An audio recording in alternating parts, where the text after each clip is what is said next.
My name is Jay Miller, and I am a storyteller.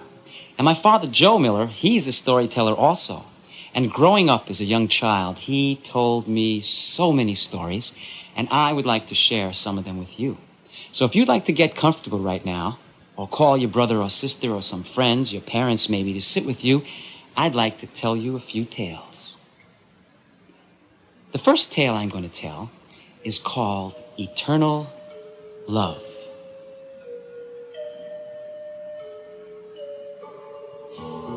Deep in the mountain, near a great city, there lived a pond.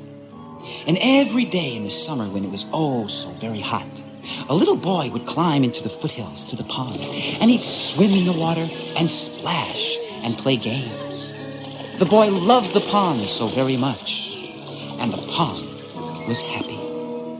But the boy stayed away, and the pond was sad and lonely. And just as the pond was about to cry, "Boy, come, swim in my water and splash, and let's play games." "Oh, I'm sorry," said the boy. I'm a teenager now, and I don't have time to play silly kids' games. I need money, pond. I need money to buy things like the other kids have. Can you give me money?" "What good is money to a pond?" said the pond. "But what I do have, swimming in my waters, are fish. And if you catch them, you can sell them in the market for money." And the boy spent all of that day and half of the next catching the fish. He caught the biggest fish. He caught a bunch of little-sized fish, and he even caught the teeniest, tiniest fish. And he took them to the market, and he sold them for money. And he bought himself a cassette player to listen to his music. He bought a brand new baseball glove. He bought all the things that teenagers need. The boy loved the pond, and the pond was happy. But this time the boy stayed away for a longer while, and the pond began to cry. "Boy, come, swim in my water and splash, and let's play games." "Oh, I'm sorry," said the boy. "I have a family now. I have a beautiful wife and 2 small children. But pond, my friend, we have no house to live in. Can you give us a house?" "The mountain and the forest is my home," said the pond. "But what I do have at the depths of my waters, at the deepest part, are shells. And if you dive down and get them, within are pearls that you can trade in the market for the things that you need to build your house." And the boy dove to the depths of the pond, and he swam to the bottom and collected all of the shells. He took them to the market, pried them open, and sold the precious pearls for the things that he needed to build a house.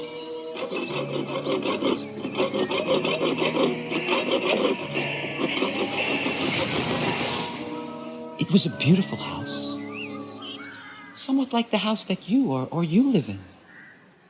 And as the children grew, the boy stayed away for a long while. The pond was happy for the boy. But the winter came, and the pond froze from the cold and lack of love. But as you know, as you all know, the seasons do change. They come and go. And the spring, and the sun, and the boy, come boy, swim in my water, and splash, and let's play games. "Oh, I'm sorry," said the boy, "but I am retired from my work, and I just want to travel and meet the different peoples of the earth. I want to go to their countries and dance to their music and sing their songs with them. I want to sit in their homes and talk with them,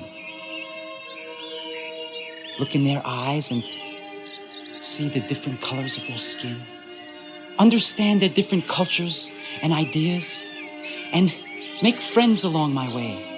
And while I'm in their homes, I want to taste the different yummy kinds of foods they cook in all the places of the earth. Can you please help me to travel, pond? All I have left to give you, said the pond, is my water. Why don't you sell it to the people of the great cities and towns, and then you can take the money and travel? Now the boy took the biggest pipes he could find, and he sunk them to the deepest part of the pond, and he turned on a great faucet, and he turned it. And as the water went up the pipes, down the mountain, through the valley, under the road to the great pipes that take it to the city, the days turned into weeks, the weeks into months, and 2 years passed. And guess who returned to the story? Yes, you're right. The boy does return at this point in the story, but I'd like to take a moment out of the story to tell you something about storytelling. When you hear a story that you like, you're supposed to take that story and put it somewhere safe. So when the time comes that you want to share that story, to tell it again to someone you care about, you have it. And as a man, I like to tell this story as a story of a little boy. But I know that there are women and young women listening to this story, and if you want to give this story to someone you love, to tell it again, you don't have to, of course, tell it as a boy. You can tell it as a story of a little girl. Now the story goes on, and the boy has gotten very, very old. Pond, please, Pond, give me a sign. I have not the eyes of my youth to find you. Please, Pond, where are you? Now the pond, she was amazed. Had the boy, after all of these years, returned to her? Had the eternal love that they've shared brought them back together? And she cried out, "Boy, come, swim in my water and splash, and let's play games."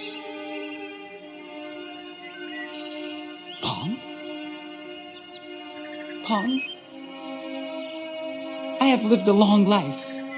I've experienced deep pain, but wonderful, fantastic joy. But now that I am old and alone, I always knew that there was you, my friend, to come back to.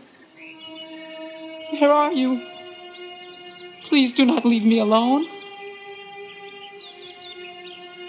Now we know from this tale that the pond loved the boy so very much, right? Yet when you love someone very much, there is a time where you must be truthful and honest with them. And this was the time that the pond chose. And she said to the boy, "When you came to me as a teenager and you wanted things like the other teens, I gave you my fish. And there are no more. When you were a young man and you needed a house for your family, I gave you my precious pearls. And there is not one left. When you retired and want to travel and meet the peoples of the earth, I gave you my water. And now," said the pond, "I am nothing but a dried up mud puddle."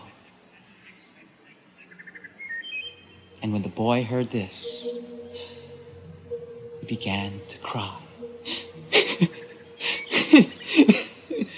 And as he looked down, he realized that the tears falling from his eyes, the water began to rise. And just then, a chill wind came in the air, and the clouds covered up the sky, and it poured down upon the boy standing in the pond. And as he looked, he saw the water rising more and more. And just as the sun broke through the clouds, the boy realized that the water had returned to the level of his youth. And that's when it happened. He looked down and saw his reflection, his face upon the water. And he realized that he must keep this water clean for us to drink. And it's the home for the fish that most of us eat, unless, of course, you're a vegetarian, to keep it clean and healthy so that we might grow strong and wise. And the boy promised at that moment that given another chance, he would care for the water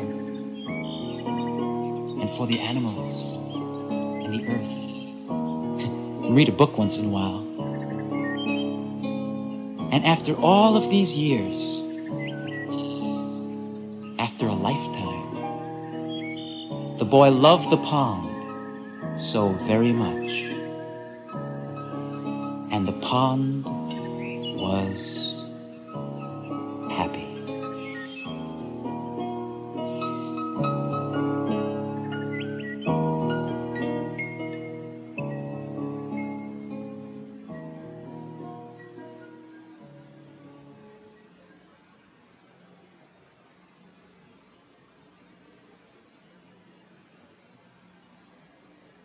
When I was a kid, I grew up in a big city.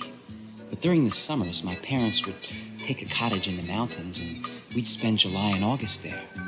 I had a magnificent time there. I had a lot of friends.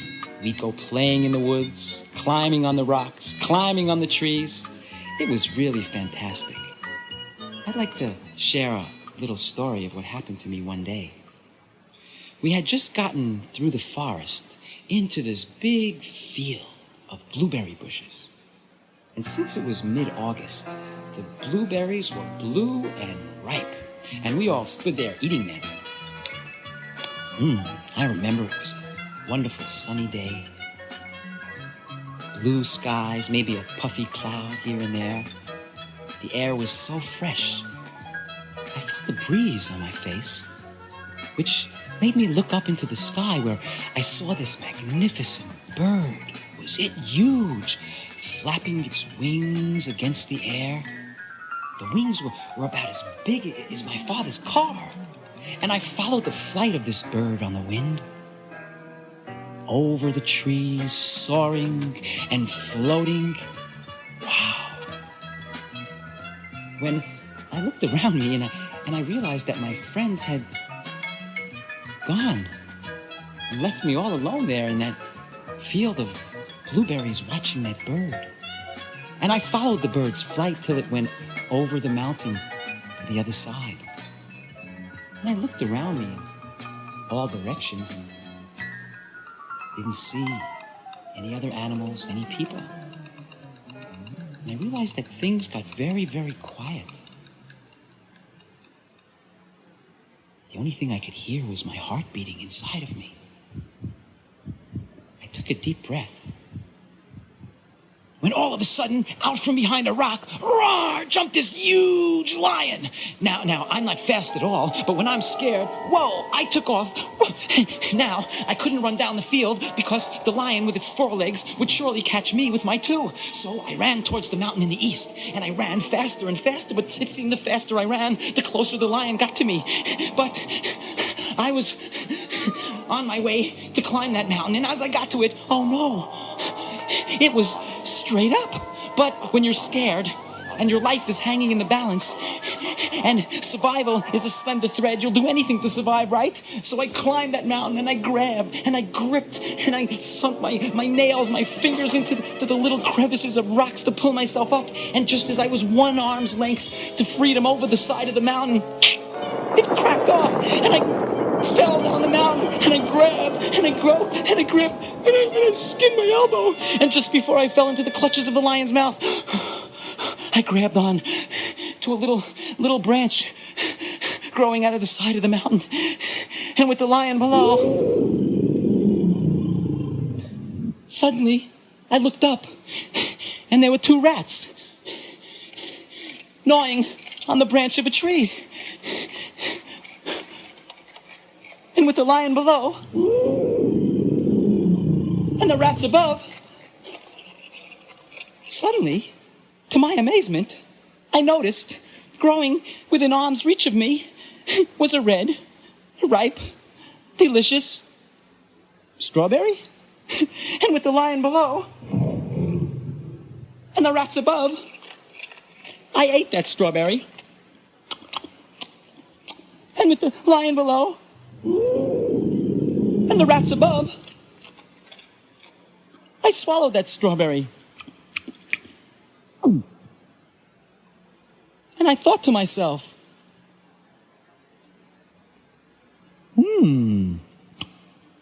yummy.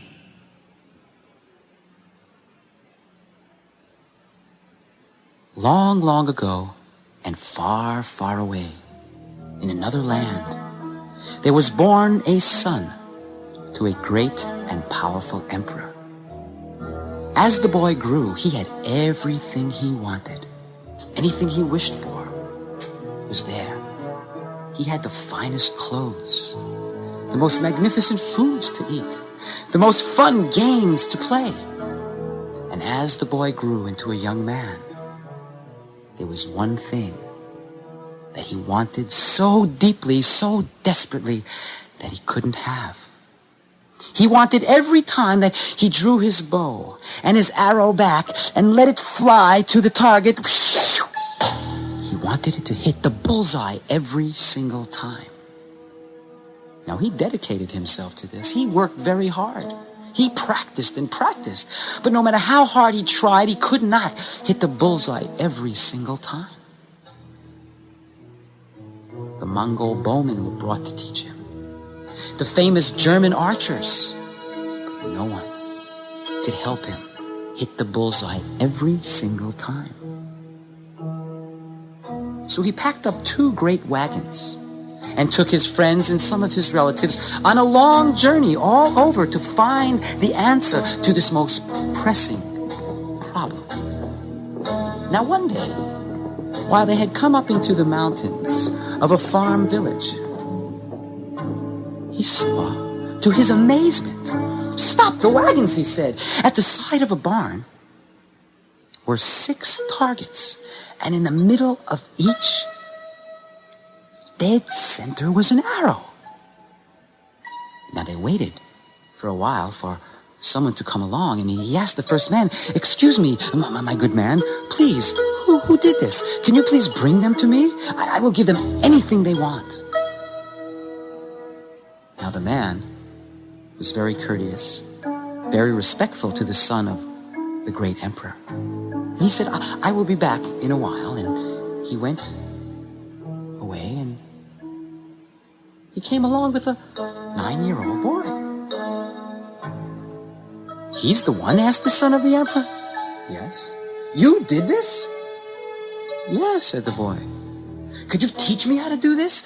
I will give you anything you wish. Just teach me how to hit the target in the bullseye every single time." So the boy said, "Well, I take my bow, I take my arrow, and I mark off the paces to the barn, and I pull back my arrow with all of my strength, and I let it fly. And then another, and then another. Then I go into the barn, and I get my bucket of paint and my paintbrush, and I paint the target around each of the arrows stuck in the barn. You see, it is simple."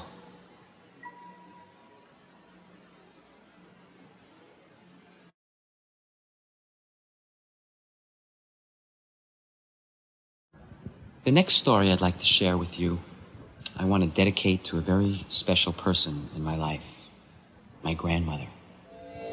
When I was 5.5, she passed on, and to this day, as my children grow up, and I tell them stories of my grandma and think about her when I'm alone, a warm and loving feeling always comes to my heart.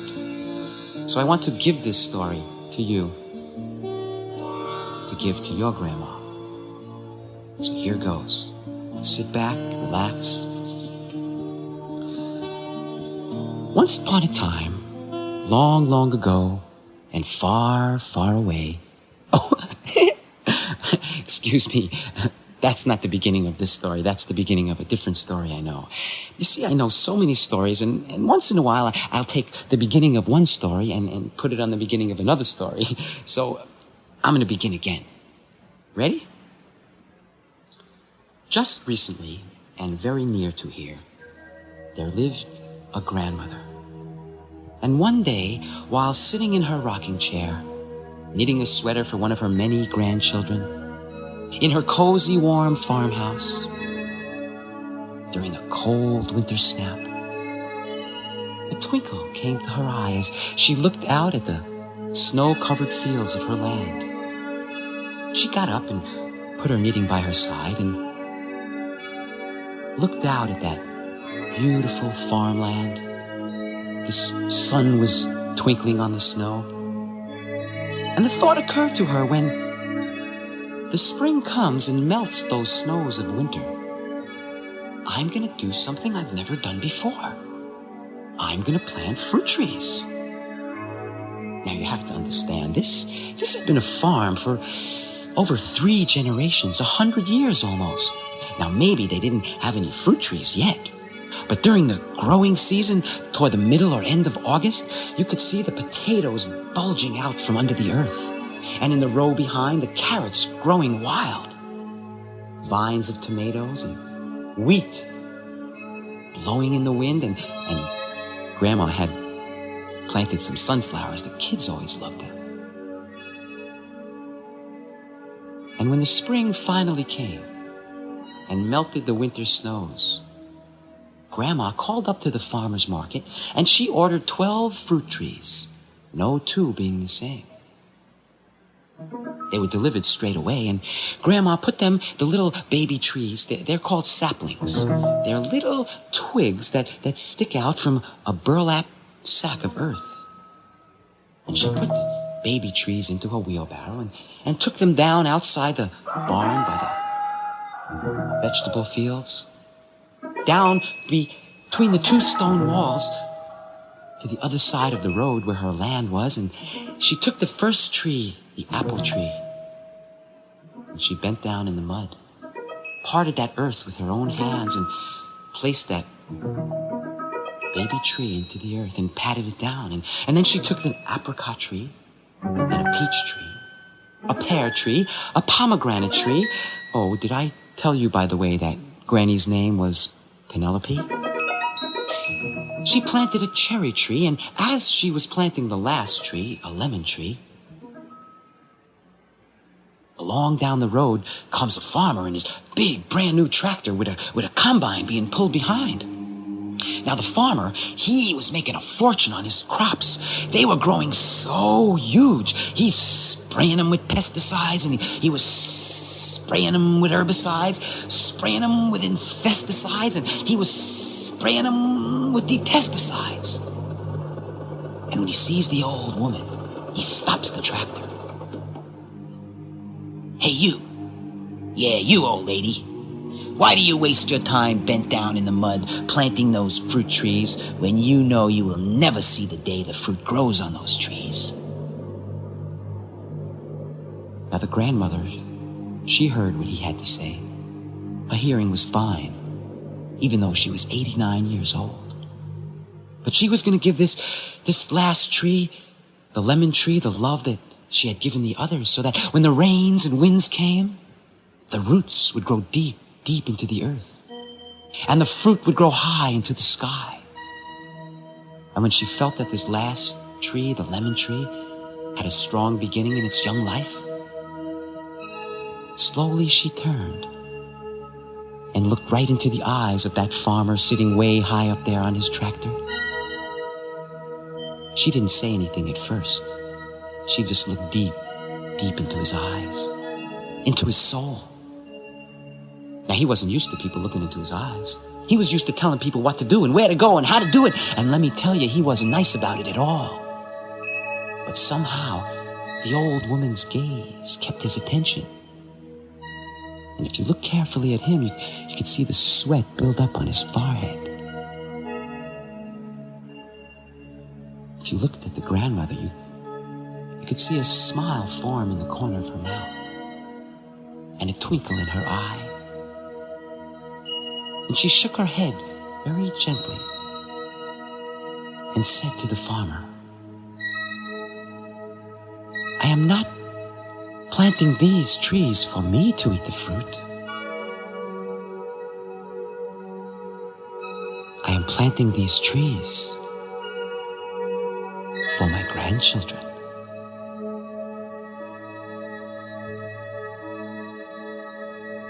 And for me, to this day, as I walk out of my house in the city and see the trees on my street, or take a ride up into the countryside and to the mountains and see the magnificent maples and oaks and birch trees, when I go to the farmlands and see apples and peaches growing, I always think, who, way back, planted those trees for me to appreciate? So, if you like this story, maybe you'll plant a tree.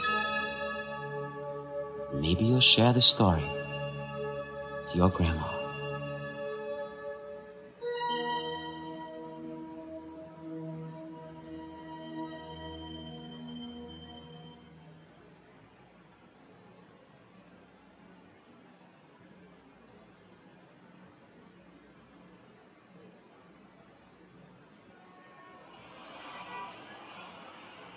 When I was a kid growing up, there was this field in our neighborhood. It was more of a vacant lot, actually. People used to throw garbage there and leave their old automobiles sit to rot. Dump trucks sometimes in the middle of the night would come and leave things there. We used to prowl around there. We knew it was dangerous and probably we weren't supposed to go there, but at night, it was dark. We'd go there to look for treasures and most amazing things, because you know how it is. One person's garbage can be another person's treasure. I was there all alone this night. It was a moonlit night. Stars were twinkling. And I was rummaging around on the ground, trying to feel around for these things that I wanted to find, when a cloud passed over the moon and it got very dark. I really couldn't see for a few moments where I was going, and I started to walk where I thought it was safe, when suddenly I fell and I started to fall down and down into this pit, and I grabbed at the sides and it was all oily and greasy, and when I landed at the bottom, I was hurt. And I yelled out with the little strength that I had left, "Help! Help!" And I didn't think anybody would hear me. And with my last gasp, I yelled out one more time, and I don't even think the sound came out of my voice. But I remember that someone, a man, a very strong man, climbed down into this pit. And he took me into his arms, and as we were walking on the road, I said to him, why did you help me? You don't even know me. You could have gotten hurt yourself. You have a family. They might never have seen you again. Why did you help a stranger? And he told me that when he was younger, he had fallen and been hurt.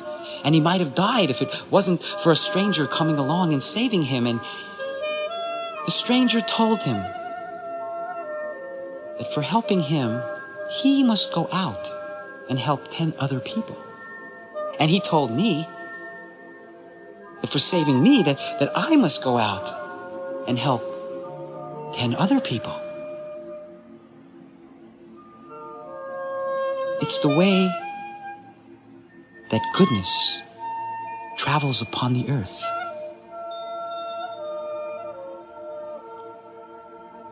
Somewhat like the ripples in a pond.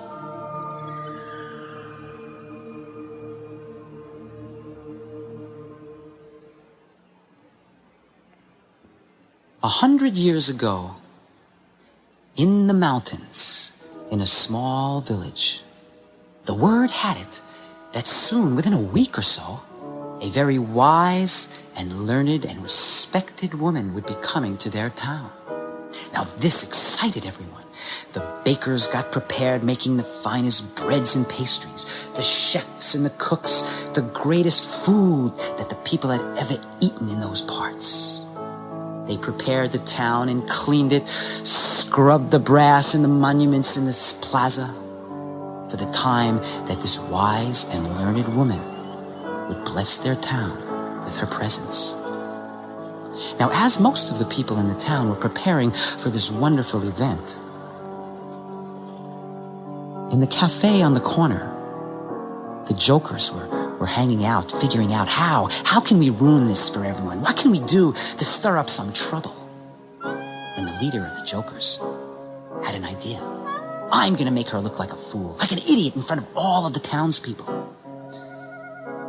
I'm going to take a bird in my hand, and I'm going to ask her, is this bird dead or alive? And if she says it's alive, I will crush it to death in my hand. If she says it is dead, I will let it fly away. Either way, she will be wrong, and they will laugh at her, and they will ridicule her. You will see. Now the preparations went on, and the word got out that the joker was to do this. The day came when the wise woman arrived. They treated her with wonderful respect and the love and kindness that she gave in return. The day went without a problem when, later into the afternoon, the joker broke through the crowd and went right in front of this wise woman. And he said, "Hey, you! Yeah, you, wise woman. Let me see how smart you are. I've got a question for you.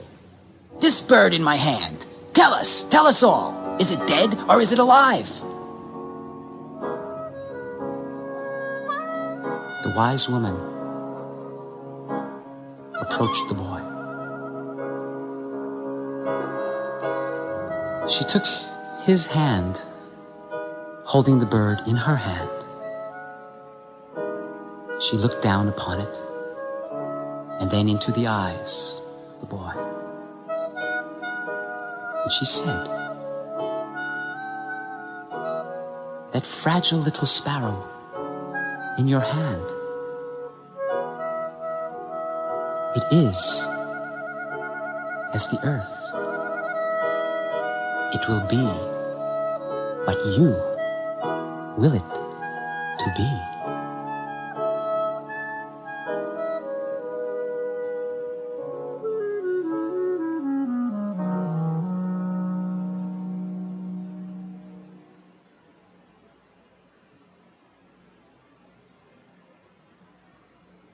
Here is a story about a young boy who lived alone with his mother. He was a good boy and a very, very smart boy, but he had one difficulty, and it made so many problems for the mother. She didn't know what to do, so she asked her friends for advice. Didn't work. She asked her neighbors, she asked her mother and relatives, and anything they suggested just didn't work. There was only one thing to do. She got the boy dressed one morning and took him to see the wise and compassionate Mahatma Gandhi himself. They went to his home, were asked to sit in a nice, comfortable salon till their time was called to enter his meeting room. They sat beside him. He looked into the eyes of the mother and smiled, and into the eyes of the boy. "What can I do for you?" he said. "Well," said the mother, "my son, he's a very, very good boy, and he's very, very smart. But he eats candy and sugar, and his behavior is atrocious. He just gets so wild. There's no controlling him. He doesn't do his homework. He acts wild with the other children. Please tell him to stop eating candy and sugar, oh great Mahatma Gandhi." And the great Mahatma looks into the eyes of the boy, back to the mother, and back to the boy, then back to the mother. And he says to her, "Please come back in a month." "Thank you," said the mother, and they leave. And a month goes by, and they return again. They're asked to sit comfortably in the salon till their time to meet with the great Mahatma Gandhi came, and they sit down beside him in his meeting room. Mahatma beckons them with a smile. He looks to the eyes of the boy, to the eyes of the mother, back to the boy. Stop eating candy and sugar, he says. And the boy jumps back, and his eyes open wide, his mouth opens wide. He shakes his head, yes, yes, of course, whatever you say, oh great Mahatma. And the mother, with tears falling down her cheeks, tears of joy, says, oh, thank you, oh great Mahatma Gandhi. Thank you so much. You're the only one that he will listen to. He reveres you and respects you so much. Thank you, thank you. But can I ask you one question? Asked the mother. How come when we came here the first time a month ago, you asked us to come back a month later? Why couldn't you just tell him to stop then?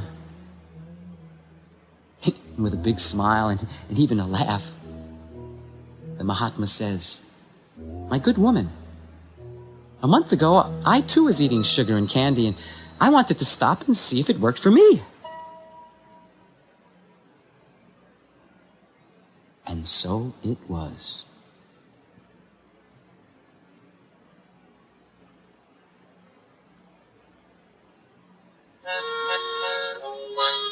I'd like to tell one of my favorite stories, Little Red Riding Hood. But if I tell it the way my father's version goes, it's going to take a long, long time, and we just don't have a lot of time left on the tape. What's that? Oh, we only have a few more minutes left? Thanks. Look, I'm going to have to tell it in my version. It's very quick, so you're going to have to listen very carefully, and of course, you could tell it when you want to tell it in your version, but you could also tell it in my version. Here goes.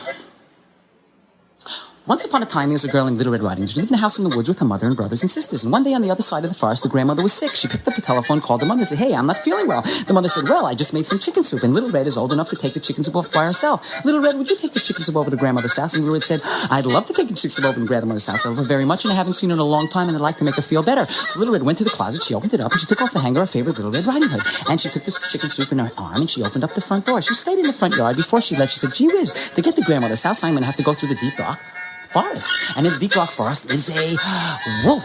And so Little Red took a shortcut. But the wolf, you see, he took a shortcut. He got there first. He opened up the back door, crept up behind grandmother, very courteously, very gently, with a lot of respect. He grabbed her and he locked her in the closet. When Little Red finally got to the house, she opened up the front door. As soon as she got in, she knew something was wrong. She put the chicken soup on the stove, and she took off her favorite Little Red Riding Hood, and she put it on the hook. She opened up the bedroom door, and as soon as she got into the bedroom, she knew that was the wolf. She knew it was grandmother, and she went up to the wolf, and you know what she said?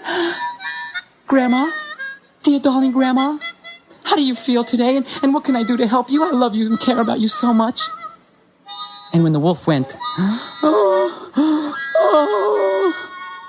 you see, Little Red had been practicing Taekwondo, and she went, Hayato! Beat up that wolf so bad, he jumped out of the bed. He took off Grandma's night hat and threw it on the floor. He took off Grandma's nightie, and he opened up the window. He ran across the field by the vegetable garden, up through the forest, into the mountains, into the cave, where the other wolf said, hey, Big Bad, what happened to you? I was down the mountain, and I was bugging Grandma and Little Red, you know, just like it says in the book. But this time they shook me up so much. And on the way here, I was thinking, you know, that maybe we should respect the women more and be kinder to them and act like gentlemen. Because it's the 90s.